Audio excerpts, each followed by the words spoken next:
ಗೊತ್ತಾಯ್ತಾ? ಸುಮ್ನೆ ಆಯ್ಕೆ ಮಾಡ್ಕೊಂಡಿದೀರಾ ನಿಮ್ದೇ ನಿರ್ಧಾರನೋ, it is not like that. She goes through a lot.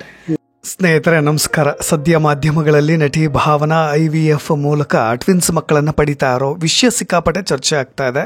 ಆ ಮಕ್ಕಳಿಗೆ ತಂದೆ ಯಾರು, IVF ಮೂಲಕ ಮಕ್ಕಳನ್ನು ಹೆರಬೇಕಾದ್ರೆ ಆಗೋ ನೋವುಗಳೇನು, ತಂದೆ ಎಲ್ಲಿಯವರು, ಪರಿಚಯದವರ ಅಥವಾ ಪ್ರೀತಿಸಿದ ಪ್ರಿಯಕರನ, ಲವ್ವರ, ಹೀಗೆ ಅನೇಕ ಪ್ರಶ್ನೆಗಳು ಅನೇಕರನ್ನ ಕಾಡ್ತಾ ಇದೆ. ಇದಕ್ಕೆ ಭಾವನಾ ಅವರೇ ಇಲ್ಲಿಯವರೆಗೂ ಮುಚ್ಚಿಟ್ಟಿದ್ದಂಥ ಕಟು ಸತ್ಯಗಳನ್ನು ಒಪ್ಕೊಂಡಿದ್ದಾರೆ. ತಂದೆ ಕುರಿತಾಗಿ ಮೌನವನ್ನು ಮುರಿದಿದ್ದಾರೆ. ಇದರ ಕುರಿತಾದಂಥ ಒಂದಿಷ್ಟು ಇಂಟ್ರೆಸ್ಟಿಂಗ್ ಮಾಹಿತಿ ಇಲ್ಲಿದೆ. ಮಿಸ್ ಮಾಡದೆ ಕಂಪ್ಲೀಟ್ ವಿಡಿಯೋವನ್ನು ನೋಡಿ. ನಾನು ನಿಮ್ಮ ರಾಕೇಶ್ ಆರುಂಡಿ. ನಟಿ ಭಾವನಾ ರಾಮಣ್ಣ ಅವರು ಬೋಲ್ಡ್ ಹೆಜ್ಜೆ ಇಟ್ಟಿರೋದು ಗೊತ್ತೇ ಇದೆ ನಿಮಗೆ.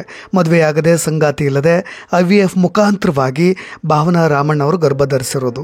ಅವಳಿ ಮಕ್ಕಳಿಗೂ ಕೂಡ ಭಾವನಾ ರಾಮಣ್ಣ ತಾಯಿ ಆಗ್ತಾ ಇದ್ದಾರೆ. ಸದ್ಯ 7 ತಿಂಗಳ ತುಂಬ ಗರ್ಭಿಣಿ ಕೂಡ ಹೌದು. ಸೆಪ್ಟೆಂಬರ್ ಅಥವಾ ಅಕ್ಟೋಬರ್ ವೇಳೆಗೆ ಟ್ವಿನ್ಸ್ ಮಕ್ಕಳಿಗೆ ಜನ್ಮ ನೀಡಲಿದ್ದಾರೆ. ಹೀಗಿರಬೇಕಾದ್ರೆ ವೀರ್ಯಧಾನಿಯ ಬಗ್ಗೆ ಒಂದಿಷ್ಟು ಕನ್ಫ್ಯೂಷನ್ ಇತ್ತು. ಭಾವನಾ ಪಡಿತಾ ಇರತಕ್ಕಂಥ ಡೋನಾರ್ ಯಾರು ಅನ್ನೋ ಕನ್ಫ್ಯೂಷನ್ಸ್ಗೆ ಈಗ ಕ್ಲಾರಿಟಿ ಸಿಕ್ಕಿದೆ. ಅವರು ಮೂಲತಃ ಸೌತ್ ಇಂಡಿಯಾದವರು. ಹೌದು, ಇದನ್ನು ಅವರೇ ಒಪ್ಕೊಂಡಿದ್ದಾರೆ. ಅವಿವಾಹಿತ ಮಹಿಳೆಯಾಗಿರ್ತಕ್ಕಂಥ ಭಾವನಾ ತಾಯಿ ಆಗಬೇಕು ಅಂತ ತನ್ನ ಇಂಗಿತವನ್ನು ವ್ಯಕ್ತಪಡಿಸಿದ ಮೇಲೆ ಡಾಕ್ಟರ್ಸ್ ಹೇಳೋ ಹಾಗೆ 21ರಿಂದ 50 ವರ್ಷ ಒಳಗಿದ್ದರೆ ಅಂಥವರು ತಾಯಿ ಆಗಬಹುದು ಅನ್ನೋದನ್ನು ವೈದ್ಯರು ಆರಂಭದಲ್ಲಿ ಚೆಕ್ ಮಾಡ್ತಾರೆ. ಅದಕ್ಕೊಂದಿಷ್ಟು ಮಾನದಂಡಗಳು ಕೂಡ ಇದೆ. ಭಾವನಾ 50 ವರ್ಷದ ಒಳಗೆ ಇರೋದರಿಂದ, ಅಂದರೆ 40 ವರ್ಷ ವಯಸ್ಸಾಗಿರೋದ್ರಿಂದ ಅವರು ಸುಲಭವಾಗಿ ದಾನಿ ಪುರುಷನಿಂದ ವೀರ್ಯಾಣುವನ್ನು ಪಡೀಲಿಕ್ಕೆ ಸಾಧ್ಯತೆಗಳು ಕೂಡ ಇತ್ತು. ಅದಕ್ಕೋಸ್ಕರವಾಗಿ ಅವರು ಆಯ್ಕೆ ಮಾಡಿಕೊಂಡಂಥ ಹುಡುಗ ಸೌತ್ ಇಂಡಿಯಾದ ಪುರುಷ. ಆತನಿಂದಲೇ ನಾನು ವೀರ್ಯಾಣುವನ್ನು ಪಡಿತೀನಿ, ಮಗು ಪಡೀಲಿಕ್ಕೆ ಇಚ್ಛಿಸ್ತೀನಿ ಅಂತ ಭಾವನಾ ನಿರ್ಧಾರ ಮಾಡಿದ ಮೇಲೆ ಈ ಥರದ ಒಂದು ಪ್ರೊಸೀಜರ್ಗಳು ಮುಂದೆ ಶುರುವಾಗಿದೆ. ಅಂದರೆ ಯಾಕೆ ಸೌತ್ ಇಂಡಿಯಾದ ಹುಡುಗ ಅಂದರೆ ಮಕ್ಕಳ ಜೀನ್ಸ್ ಕೂಡ ದಕ್ಷಿಣ ಭಾರತದ ಹೋಲಿಕೆಯಾಗಿರಲಿ ಅನ್ನೋ ಕನಸು ಕೂಡ ಅವರಿಗಿತ್ತು.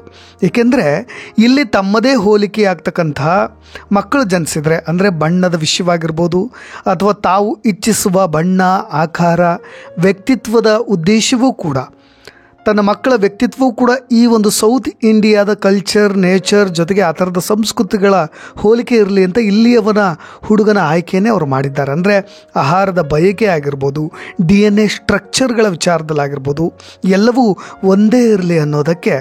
ಇನ್ನು ಕೆಲವೊಂದು ಆರೋಗ್ಯ ಸಂಗತಿಗಳಿಗೂ ಕೂಡ ಭಾವನಾ ಅವರು ಪ್ರಿಫರ್ ಮಾಡಿರೋದ್ರಿಂದ ದಕ್ಷಿಣ ಭಾರತದ ಡೋನಾರನ್ನು ಅವರು ಮೊದಲ ಆಯ್ಕೆಯಾಗಿ ಕೊಟ್ಟಿದ್ದಾರೆ. ಇದಕ್ಕೆ ಸಂಬಂಧಿಸಿದಂಥ ದಾಖಲೆಗಳು ಮತ್ತು ಅವರ ಆಯ್ಕೆಯ ಆಸಕ್ತಿಗಳು ಮೊದಲು IVF ಸೆಂಟರ್ಗೆ ಅವರು ಮೊದಲೇ ಒದಗಿಸಿಬಿಟ್ಟಿದ್ದಾರೆ. ಇನ್ನು ಡೋನಾರ್ ಯಾರು ಅನ್ನೋದನ್ನು ಭಾವನಾ ಡಿಸ್ಕ್ಲೋಸ್ ಮಾಡುವ ಅಗತ್ಯವೇ ಇಲ್ಲ. ಕಾರಣ ಅವರು ಅನ್ಡಿಸ್ಕ್ಲೋಸ್ಡ್ ಡೋನಾರ್ ಮೂಲಕವೇ ವೀರ್ಯಾಣು ದಾನವನ್ನು ಪಡೆದಿರೋದರಿಂದ ಲೀಗಲಿ ಇದನ್ನು ಅವರು ಸೊಸೈಟಿ ಮುಂದೆ ಡಿಸ್ಕ್ಲೋಸ್ ಮಾಡ್ತಕ್ಕಂಥ ಪ್ರಮೇಯ ಬರೋದೇ ಇಲ್ಲ. ಯಾರು ನಿಮ್ಮ ಮಕ್ಕಳಿಗೆ ತಂದೆ ಅಂತ ಕೇಳಲಿಕ್ಕೆ ಮುಂದೆ ಬಂದರೆ ಆ ಥರದ ರೈಟ್ಸ್ ಕೂಡ ಅವರಿಗೆ ಇರೋದಿಲ್ಲ. ಸ್ನೇಹಿತರೆ, ದಾನಿಗಳಿಗೆ ಇರ್ತಕ್ಕಂಥ ನಿಯಮಗಳೇನು ಅನ್ನೋ ಕನ್ಫ್ಯೂಷನ್ಸ್ ನಿಮಗೂ ಕೂಡ ಇದೆ. ಯಾರು ವೀರ್ಯವನ್ನು ದಾನ ಮಾಡ್ತಾರೋ, ಡೊನೇಟ್ ಮಾಡ್ತಾರೋ, ಆ ಡೋನಾರ್ಗೂ ಕೂಡ ಕೆಲವೊಂದು ರೂಲ್ಸ್ ಆ್ಯಂಡ್ ರೆಗ್ಯುಲೇಷನ್ಸ್ಗಳು ಇದೆ. ಮಹಿಳಾ ಡೋನಾರ್ಗೂ ಇದೆ, ಜೊತೆಗೆ ಮೆನ್ ಡೋನಾರ್ಸ್ಗಳಿಗೂ ಕೂಡ ಇದೆ. ದಾನ ಪಡೆಯುವ ಮುನ್ನ ಎಲ್ಲ ರೀತಿಯಾದಂಥ ಬ್ಲಡ್ ಟೆಸ್ಟ್ಗಳನ್ನು ಕೂಡ ಮಾಡಲಾಗುತ್ತೆ. ಅಂದರೆ ಪುರುಷ ಡೋನಾರ್ದ ರಕ್ತವನ್ನು ಟೆಸ್ಟ್ ಮಾಡಲಾಗುತ್ತೆ. ಜೊತೆಗೆ ಆತ ಏನಾದರೂ ಕ್ರಿಮಿನಲ್ ಬ್ಯಾಕ್ಗ್ರೌಂಡ್ಗಳನ್ನು ಏನಾದರೂ ಹೊಂದಿದ್ದಾನಾ, ಆತನ ವಯಸ್ಸು ಎಷ್ಟು, ದೈಹಿಕವಾಗಿ ಆತ ಫಿಟ್ ಇದ್ದಾನಾ, ಮಾನಸಿಕವಾಗಿ ಆತ ಎಷ್ಟು ಫಿಟ್ ಇದ್ದಾನೆ, ಆತನ ಎಜುಕೇಷನ್ ಏನು, ಆತ ಎಷ್ಟು ಓದ್ಕೊಂಡಿದ್ದಾನೆ, ವಿದ್ಯಾರ್ಹತೆ ಏನು, ಎಲ್ಲವಕ್ಕೂ ಕೂಡ ಹೆಚ್ಚಿನ ಮಹತ್ವವನ್ನು ಕೊಡಲಾಗುತ್ತೆ. ಯಾಕೆಂದರೆ ಅದೆಲ್ಲವೂ ಕೂಡ ಭಾವನಾ ಅವರ ಮಕ್ಕಳಿಗೆ ಕ್ಯಾರಿ ಆಗೋದ್ರಿಂದ, ಜೀನ್ಸ್ ಕ್ಯಾರಿ ಆಗೋದ್ರಿಂದ ಇದೆಲ್ಲವನ್ನು ಕೂಡ ಆರಂಭದಲ್ಲಿ ಚೆಕ್ ಮಾಡಲಾಗುತ್ತೆ. ಅದೆಲ್ಲದಕ್ಕೂ ಕೂಡ ಭಾವನಾ ಅವರು ಮೊದಲು ಪ್ರಿಫರೆನ್ಸ್ನ ಕೊಡಬೇಕಾಗಿರುತ್ತೆ. ಆದರೆ ಯಾರು ದಾನಿ ಅನ್ನೋದರ ಆಯ್ಕೆ ಬಗ್ಗೆ ಸ್ವಾತಂತ್ರ್ಯ ನಮಗೆ ಇರುತ್ತೋ ಇಲ್ವೋ ಅನ್ನೋದ್ರ ಬಗ್ಗೆಯೂ ಕೂಡ ಭಾವನಾ ಮೇಡಮ್ ಅವರು ಮಾತನಾಡಿದ್ದಾರೆ. ಅಂದರೆ ನಾನು ನೇರವಾಗಿ ಡಾಕ್ಟರ್ಸ್ ಕಾಲ್ ಹೋಗಿಬಿಟ್ಟೆ, ನಾನು ಅದನ್ನು ನಿರ್ಧಾರ ಮಾಡಲಿಕ್ಕೆ ಹೋಗಲಿಲ್ಲ. ಯಾರು ಡೋನಾರ್ ಅನ್ನೋದನ್ನು, ಆಹಾರ ಅಥವಾ ಅಭ್ಯಾಸ, ಜೀನ್ಸ್ ಎಲ್ಲವೂ ಕೂಡ ಒಂದೇ ಇರಲಿ ಅನ್ನೋದು ಕಾರಣಕ್ಕೆ ದಕ್ಷಿಣ ಭಾರತದವರೇ ಇರಲಿ ಅಂತ ನಾನು ವೈದ್ಯರಿಗೆ ಹೇಳಿದ್ದೆ ಅಷ್ಟೇ. ಇನ್ನೆಲ್ಲವೂ ಕೂಡ ಡಾಕ್ಟರ್ಸ್ ಕಾಲ್ ಆಗಿತ್ತು ಅಂತ. ಅದೆಲ್ಲವೂ ಕೂಡ ಕಾನ್ಫಿಡೆನ್ಷಿಯಲ್ ಆಗೇ ಇರುತ್ತೆ, ಬಟ್ ಸೌತ್ ಇಂಡಿಯಾದವರು ಅಂತ. ಆದರೆ ಕೆಲವೊಂದು ಬಾರಿ ನೋಡಿ, ನಮಗೆ ಡಾಕ್ಟರ್ ಪರ್ಸ್ನಲಿ ಭಾವನಾ ಮೇಡಮ್ ಅವರಿಗೆ ಡಿಸ್ಕ್ಲೋಸ್ ಮಾಡಿದರೆ ಅಥವಾ ಯಾರಿಗೆ ನಾನು ಕೊಟ್ಟಿದ್ದೀನಿ, ಭಾವನಾ ಮೇಡಮ್ಗೆ ಕೊಟ್ಟಿದ್ದೀನಿ ಅನ್ನೋದು ಮುಂಚಿತವಾಗಿ ಆ ಪುರುಷ ಡೋನಾರ್ಗೆ ಗೊತ್ತಿದ್ದರೆ ಮುಂದೆ ಆಗ್ತಕ್ಕಂತಹ ಕೆಲವೊಂದು ಆಘಾತಗಳು ಜೊತೆಗೆ ಎಡವಟ್ಟುಗಳ ಬಗ್ಗೆ ಮಾತನಾಡ್ತೇನೆ. ಇದ್ರ ಬಗ್ಗೆ ಒಂದು ಸೆನ್ಸಿಬಲ್ ವಿಚಾರವನ್ನು ಕೂಡ ಯಾರೋ ಭಾವನಾ ಮೇಡಮ್ ಬಳಿ ಹಂಚ್ಕೊಂಡಿದ್ದರಂತೆ. ಅಂದರೆ ಯಾರು ದಾನ ಕೊಡಬಹುದು ಅನ್ನೋದು ಮುಂಚೆಯೇ ಪುರುಷ ಡೋನರ್ಗೆ ಏನಾದರೂ ಗೊತ್ತಿದ್ದರೆ, ಅಂದರೆ ಭಾವನಾ ಮೇಡಮ್ ಅವರ ಮಕ್ಕಳ ತಂದೆ ನಾನೇ ಅನ್ನೋದು ಗೊತ್ತಿದ್ದರೆ, ನಾಳೆ ಮಕ್ಕಳು ಅವ್ರ ಎದುರಿಗೆ ಓಡಾಡ್ತಾ ಇರ್ತಾರೆ. ಅಥವಾ ಅದನ್ನು ಹೇಳದೆ ನಾವು ಹೆಂಗೆ ಇರೋದಕ್ಕಾಗತ್ತೆ? ಒಂದು ವೇಳೆ ಇದೇ ಭಾವನಾ ಅವರಿಂದ ನಾವೇನು ಹೇಳ್ತೀವಲ್ಲ, ಇವರೇನಾದರೂ ಇನ್ನೊಬ್ಬರಿಗೆ ಡೋನಾರ್ ಆಗಿದ್ರೆ ಅಥವಾ ಅವರು ಏನಾದರೂ ಇವರಿಗೆ ಡೋನಾರ್ ಆಗಿದ್ರೆ ತಂದೆ ಅಥವಾ ತಾಯಿ ಯಾರು ಅನ್ನೋದು ಮುಂಚೆಯೇ ಗೊತ್ತಾಗುತ್ತೆ. ಮುಂದೆ ಅದನ್ನು ಹೇಳದೇ ಓಡಾಡಲಿಕ್ಕೂ ಕೂಡ ಆಗೋದಿಲ್ಲ. ಅಥವಾ ಅದು ಗೊತ್ತಾದರೆ ನನ್ನ ಮಕ್ಕಳು ಅಂತ ಗೊತ್ತಿದ್ದರೆ ಅದನ್ನು ಅವ್ರ ಮಕ್ಕಳನ್ನ ಇಗ್ನೋರ್ ಕೂಡ ಮಾಡಲಿಕ್ಕೆ ಆಗೋದಿಲ್ಲ ನಮ್ಮ ಎದುರಿಗೆ ಓಡಾಡ್ತಾ ಇದ್ದರೆ. ಹಾಗಾಗಿ ಅದನ್ನು ಎಕ್ಸ್ಪ್ರೆಸ್ ಮಾಡಲೇಬೇಕಾಗುತ್ತೆ. ಅದು ನನಗೆ ನಿಜ ಅಂತ ಅನ್ನಿಸ್ತು. ಗೊತ್ತಿರೋರೇ ದಾನ ಕೊಟ್ಟರೆ ನಾಳೆ ಅದು ಅಟ್ಯಾಚ್ಮೆಂಟ್ ಕೂಡ ಶುರುವಾಗ್ಬೋದು, ಒಂದು ಸಂಬಂಧ ಕೂಡ ಬೆಳಿಬೋದು. ಹಾಗಾಗಿ ನಿಮ್ಮ ಜವಾಬ್ದಾರಿಯನ್ನು ನೀವು ನಿರ್ವಹಿಸಿ ಅಂತ ಹೇಳಿ ನಾನು ಅದನ್ನು ಎಲ್ಲೂ ಕೂಡ ಒತ್ತಡ ಹೇರಲಿಕ್ಕೆ ಹೋಗಲೇ ಇಲ್ಲ. ಹಾಗಾಗಿ ಅದು ಅನ್ಡಿಸ್ಕ್ಲೋಸ್ಡ್ ಡೋನಾರ್ ಆಗಿಬಿಡ್ತು ಅಂತ.